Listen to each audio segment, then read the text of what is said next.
Lecture number 17 से start करते हैं और यहाँ पे हम देखेंगे RLC सर्किट एक साथ। ओके, तो R भी है, L भी है और C भी है, तीनों सीरीज़ में फ़िलहाल तो यहाँ पे हमने स्विच को क्लोज किया T इक्वल टू 0 पर, उसके पहले स्विच क्लोज नहीं था तो अनचार्ज थे दोनों। तो विद DC एक्साइटेशन की अगर बात करें तो V इक्वल टू क्या हो जाएगा IR, और इसके लिए क्या होता है इंडक्टर के लिए LdI/dt, और कैपेसिटर के लिए होता है 1/c इंटीग्रेशन IDT। फिर इसको क्या करेंगे, इंटीग्रेशन हटाने के लिए डिफरेंशिएट कर देंगे, तो इसको डिफरेंशिएट करके एक सेकंड ऑर्डर की डिफरेंशियल इक्वेशन बना लेंगे। तो 0 इक्वल टू RdI/dt हो जाएगा, L के संग di²/dt² हो जाएगा, और ये केवल 1/c बचेगा।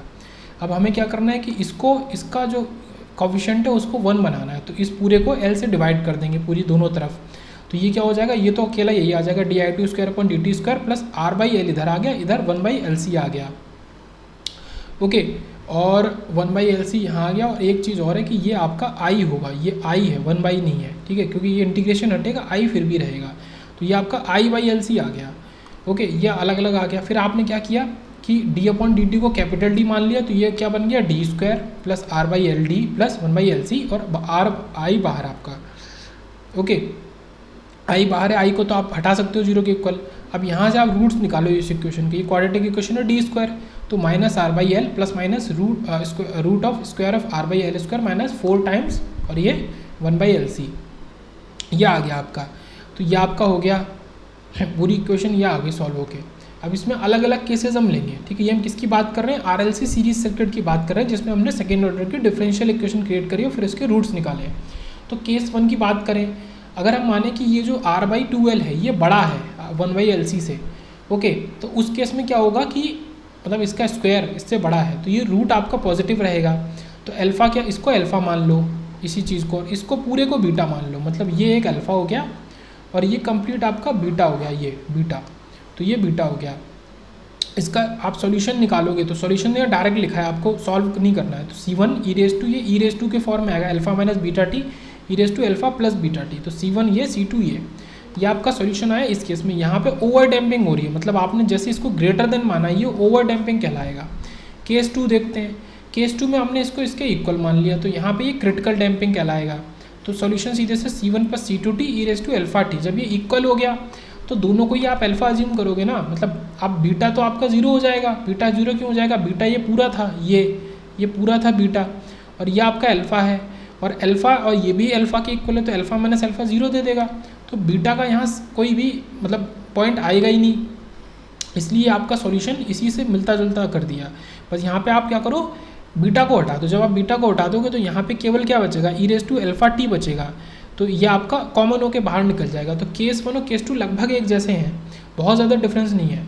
फिर केस 3 में आते हैं, केस 3 में आपने इसको लेस मान लिया, लेस मानते ये अंडर डैम्पिंग कहलाएगा। तो ये आपका अल्फ़ा क्या हो जाएगा, माइनस R/2L, और बीटा तो ये पूरा हो गया। इसको सॉल्व करेंगे तो इसका सॉल्यूशन अलग तरीके से आएगा, इसका कॉस और साइन के फॉर्म में आएगा। यहाँ पे कोई अल्फ़ा नहीं है, मतलब अल्फ़ा सॉल्यूशन में बाहर है, e⁴t तो है ही। यहाँ पे C1 प्लस C2 है, बस इसके कोएफिशिएंट कॉस बीटा टी और साइन बीटा टी आ गए। तो ये आपका अंडर डैम्पिंग का केस है। ओके, ये 3 आपके जो मेन डैम्पिंग के केस होते हैं, क्रिटिकल, अंडर और ओवर, तो ये आपके हो गए। अब हमने चौथा केस लिया है जहाँ पे आपने R को 0 मान लिया है। अगर आपने R को 0 मान लिया है तो आपका अल्फ़ा 0 हो गया और बीटा केवल 1/√LC बच गया। तो यही आपकी कंडीशन होती है, किसकी, ऑसिलेशन की कंडीशन होती है, कि अगर आपको डैम्पिंग करानी नहीं है। डैम्पिंग क्या होता है, एक डैम्पिंग का एग्जाम्पल अगर दें तो जैसे ग्राफ आपका ऐसे बढ़ा, फिर ऐसे ही कम होता गया और ये स्टेडी स्टेट में पहुँच गया, ये डैम्पिंग है। इस पूरी प्रोसेस के दौरान इसने डैम्पिंग अचीव करी है, इसलिए अब ये स्टेडी स्टेट में चला गया। ओके, बट अगर ये डैम्पिंग अचीव नहीं करेगा तो आपका ग्राफ कैसा बनेगा, हम अभी आगे भी देखेंगे। तो ये ग्राफ ऐसे ऊपर गया, फिर ये नीचे आ गया, फिर ये ऊपर, ये ऑसिलेशन कहलाता है। दिस इज ऑसिलेशन, ये बिना डैम्पिंग के होता है। तो ये आपका हो गया। तो केस 4 में ये अनडैम्पिंग कहलाएगा, और इसमें आंसर कैसा होगा, जैसा आपका केस 3 का है। तो केस 3 और केस 4 लगभग एक जैसे कहलाए जा सकते हैं। यहाँ से e⁴t चला गया क्योंकि अल्फ़ा 0 है, बाकी पूरा सॉल्यूशन आपका वैसा ही है, C1 cos beta T, C2 sign beta T, ये चीज़ हो गई। अब यहाँ पे अगर आप बात करें डैम्पिंग कोफिशिएंट क्या है, तो डैम्पिंग कोफिशिएंट आपका है R/2L। ओके, ये आपका डैम्पिंग कोफिशिएंट कहलाता है R/2L। और यहाँ पे टाइम कांस्टेंट क्या होता है, टाइम कांस्टेंट का फॉर्मूला है, टाइम कांस्टेंट हमेशा डैम्पिंग कोफिशिएंट का रेसिप्रोकल होता है। तो ये आपका डैम्पिंग कोफिशिएंट का रेसिप्रोकल टाइम कांस्टेंट आ गया।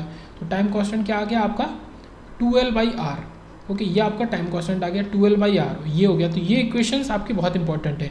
जैसे यहाँ पे ये कंडीशन फॉर ऑसिलेशन है, बीटा आपका 1/√LC है। तो ये कुछ इक्वेशंस आपके इंपॉर्टेंट है। टाइम कांस्टेंट क्या है 2L/r। तो टाइम कांस्टेंट जो यहाँ पे आपका जो नॉर्मल टाइम कांस्टेंट होता था ना L/r, वैसा ही है, बस यहाँ पे 2 और मल्टीप्लाई हो गया है। ये तो सीरीज़ के केस में। और पैरेलल के केस में भी आप देखोगे तो आपका टाइम कांस्टेंट कुछ ऐसा हो जाएगा 2RC, मतलब जो नॉर्मल RC होता है उसमें 2 मल्टीप्लाई हो गया। तो ये चीज़ हुई। अब एक क्वेश्चन देखते हैं कि यह क्वेश्चन है same, the steady state time response of the series circuit, series RLC circuit is. तो इसमें पूछ रहा है और ये हमारा आंसर है कि स्टेडी स्टेट रिस्पॉन्स क्या होगा सीरीज RLC सर्किट का। तो स्टेडी स्टेट रिस्पॉन्स हमेशा 0 होगा। क्यों? क्योंकि इसमें हमने एक L को जोड़ा है, एक C को जोड़ा है। अब स्टेडी स्टेट कंडीशन में अगर आप याद करो t=∞ पे इन दोनों में से कोई ना कोई तो ओपन सर्किट होता है शायद, और एक शॉर्ट सर्किट होता है।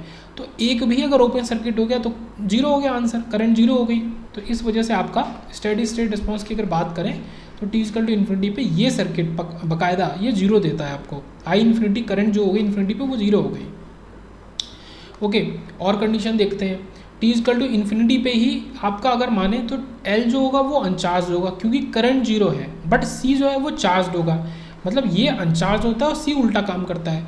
जैसे ही स्विच क्लोज हुआ तो C इसके थ्रू चार्ज होना शुरू हो गया, चार्ज होना शुरू हो गया। ये चार्ज होते होते और इस आखिरी तक ये पूरा ये जो VC है तो ये V है, V0 है मान लो, तो VC आपका V0 तक ही चार्ज हो गया पूरा आपका ये कैपेसिटर।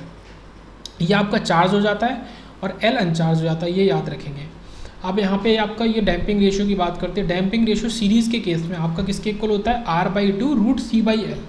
ओके, ये भी काफ़ी इंपॉर्टेंट पॉइंट है। डायरेक्ट आप डैम्पिंग रेशियो निकाल सकते हो नेटवर्क के अंदर सीरीज RLC सर्किट में।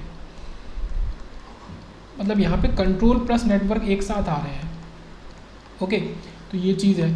अब यहाँ पे अलग अलग केस ले सकते हो कि अगर ये 1 से बड़ा है तो ये ओवर डैम्पिंग, 1 है तो क्रिटिकल, लेस देन 1 है तो अंडर, और अगर है ही नहीं डैम्पिंग है ही नहीं, डैम्पिंग रेशियो 0 है तो ये आपका अनडैम्पिंग है, मतलब वहाँ डैम्पिंग नहीं हो रही, वहाँ ऑसिलेशन हो रहा है।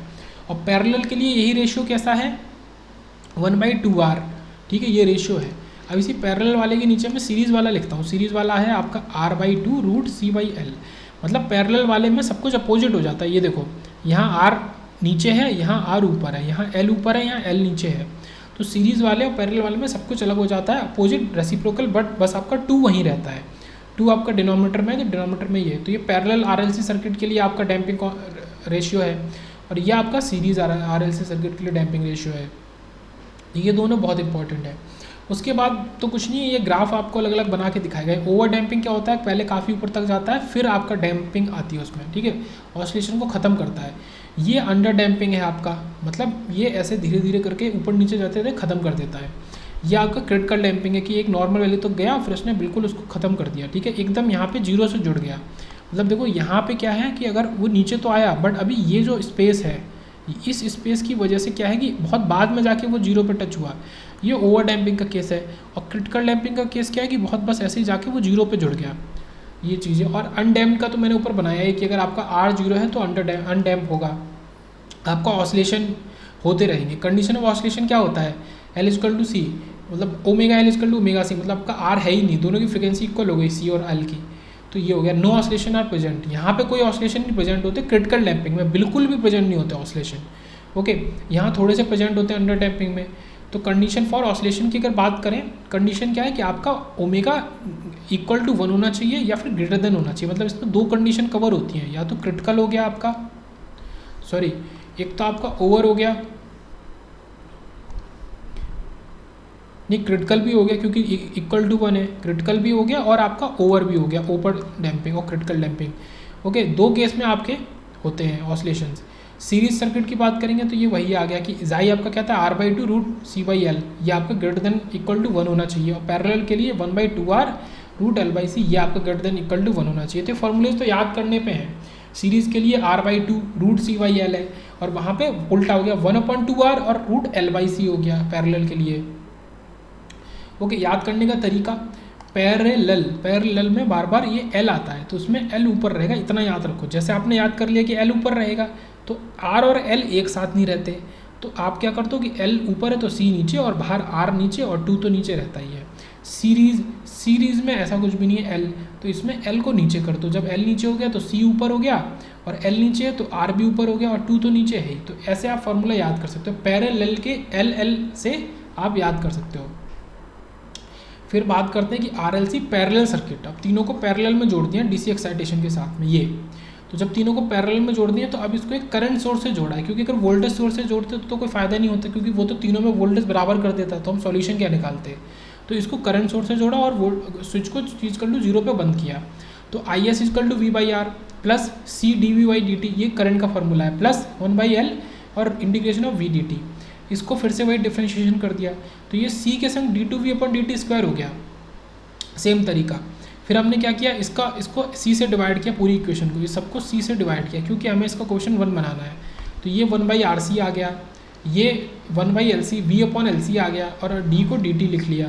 तो ये सेम उसी तरीके से आ गया, d² + 1/RC, D + 1/LC और V बाहर। तो इस V का तो कोई काम है नहीं, इसको सॉल्व करेंगे तो -1/RC, 1/RC² - 4/LC अपॉन 2 कुछ इस तरीके से हो गया। ये सॉल्व होके इतना आया पूरा, ये अंदर का इसका 4 है, ये सब चला गया।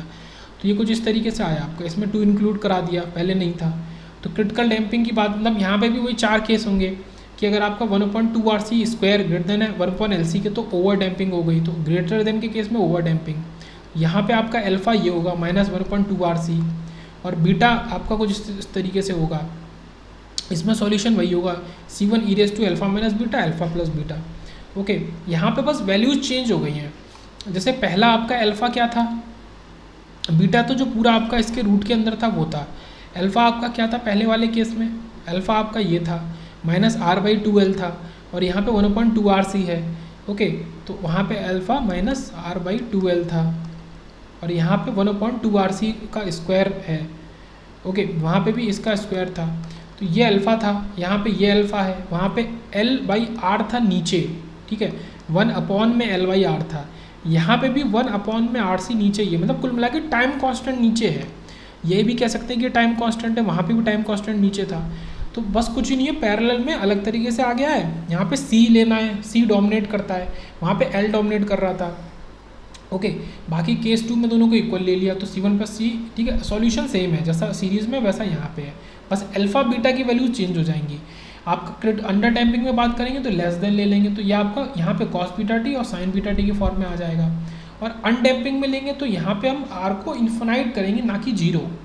पैरेलल के लिए याद रखेंगे R को इन्फिनाइट करते हैं, और सीरीज़ के लिए याद रखेंगे R को 0 करते हैं। तो 1/R 0 हो गया, क्योंकि R इन्फिनाइट है। यहाँ पे G 0 होता है, यहाँ पे कंडक्टेंस 0 होता है, वहाँ पे रेजिस्टेंस 0 था। ओके, तो अल्फ़ा 0 हो जाएगा R के इन्फिनाइट होने से, क्योंकि अल्फ़ा क्या है 1/2RC करके है, ठीक है ये। और बीटा आपका वही सेम जो वहाँ पे था, तो 1/√LC। तो ये आपका कैसा आएगा, C1 cos βt और C2 sin βt। इसमें e⁻⁴ वाला टर्म तो चला गया जो केस 3 में है, वो तो बचा नहीं। डैम्पिंग कोफिशिएंट की बात करेंगे तो 1/2RC, यही डैम्पिंग कोफिशिएंट है जो उसके अंदर होता है। टाइम कांस्टेंट इसका उल्टा, तो 2 × RC तो हमें पता ही है कि RC सर्किट का टाइम कांस्टेंट होता है, बट ये तो पैरेलल RLC सर्किट है, यहाँ पे L तो नहीं होगा, बट यहाँ पे 2 आ जाएगा। ओके, तो ये चीज़ हो गई। अब एक बात कर लेते हैं कि अगर V 0 है, वोल्टेज 0 है, तो in the above figure steady state voltage response की बात करेंगे तो आपका 0 ही रहेगा। मतलब बता रहा है कि स्टेडी स्टेट पे आपका वोल्टेज 0 रहेगा। क्यों?